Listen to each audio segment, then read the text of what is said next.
Hello viewers, আসসালামু আলাইকুম। নতুন আরেকটি ভিডিওতে আপনাদের সবাইকে স্বাগতম। তো আজকে আমরা যে বিষয়টি নিয়ে আলোচনা করব সেটা খুব গুরুত্বপূর্ণ, তাই ভিডিওটি মনোযোগ সহকারে দেখতে থাকুন।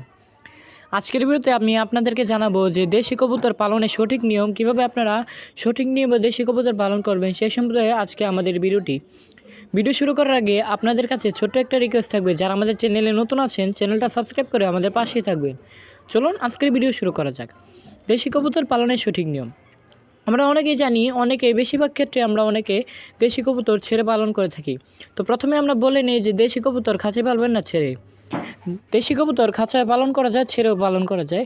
সেক্ষেত্রে খাঁচায় পালন করলে দেশি কবুতরটা থেকে বেটার হবে যদি দেশি কবুতরটা ছেড়ে পালন করা যায়। দেশি কবুতর ছেড়ে পালন করলে তারা ইচ্ছামতো ডিম বাচ্চা করতে পারে, তাদের ইচ্ছামতো তারা ডিম বাচ্চা করতে পারে এবং তাদের ইচ্ছামতো খাবার খেতে পারে এবং তাদের বাচ্চাকে খাওয়াতে পারে। সেক্ষেত্রে তাদের বাচ্চাগুলো খুব ভালো হয়, খুব তাড়াতাড়ি বাচ্চাগুলো বড় হয়ে ওঠে এবং বাচ্চাগুলো খুব আপনার ভালো মানের বাচ্চা হয়। যখন আপনি দেশি কবুতর খাঁচায় পালন করবেন তাহলে দেখবেন যে দেশি কবুতরে আপনার ডিমও বেশি একটা ভালো হচ্ছে না, বাচ্চা বেশি একটা ভালো হচ্ছে না। যখন আপনি দেশি কবুতরটা ছেড়ে পালন করবেন তারা কিন্তু জানে যে কোন খাবারটা খেলে তাদের ডিমটা ভালো হবে, কোন খাবার খেলে তারা সুস্থ থাকবে, কোন খাবার খেলে তাদের বাচ্চাও খুব ভালো মানের হবে, ডিমও খুব ভালো মানের হবে, তারা কিন্তু জানে। তাই তারা দেখবেন যে কুড়িয়ে এবং বিভিন্ন জায়গায় গিয়ে তারা এই খাবারগুলো সংগ্রহ করে খায়, যাতে তাদের ডিমও ভালো হয়, তাদের বাচ্চাও ভালো হয়।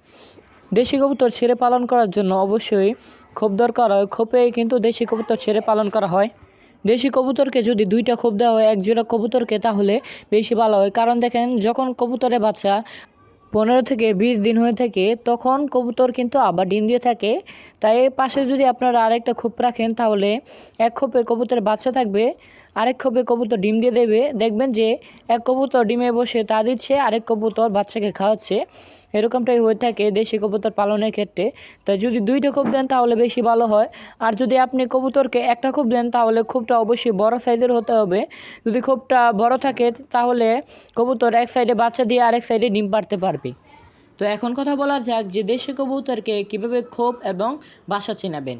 দেশি কবুতরকে খোপ চেনার জন্য প্রথমে একটা খাঁচা দরকার হবে। যে জোড়া দেশি কবুতরটাকে আপনারা খোপটা চেনাবেন, ওই জোড়া দেশি কবুতরকে আপনারা খোপের ভিতরে দেবেন। খোপের ভিতরে দেওয়ার পর খাঁচার দরজাটা খুলে আপনারা খোপের দরজাটার সাথে আপনারা এক মুখোমুখি করে খাঁচাটা রেখে দেবেন। তখন দেখবেন যে তারা খোপের ভিতরে যাবে, আবার খাঁচাতে আসবে। যখন তারা খাঁচাতে আসবে তখন তারা বাড়িটা দেখতে পাবে, যখন খোপের ভিতরে যাবে তখন তারা খোপটা চিনতে পারবে। তখন আপনি যখন 1 সপ্তাহ পর্যন্ত রাখবেন, 1 সপ্তাহ পর্যন্ত রাখার পর যখন কবুতরের জোড়াটাকে ছাড়বেন দেখবেন যে তাদের খোপটা তারা চিনে গেছে এবং বাড়িটাও কিছু কিছু তারা চিনে গেছে। কস্টিপ মেরে অবশ্যই ছাড়বেন। যখন আপনারা পাখায় কস্টিপ বাঁধবেন দেখবেন যে কবুতরটা উড়তে পারবে কিন্তু বেশি দূর যেতে পারবে না, তখন সে সুস্থভাবে বাড়িটা চিনে ফেলবে।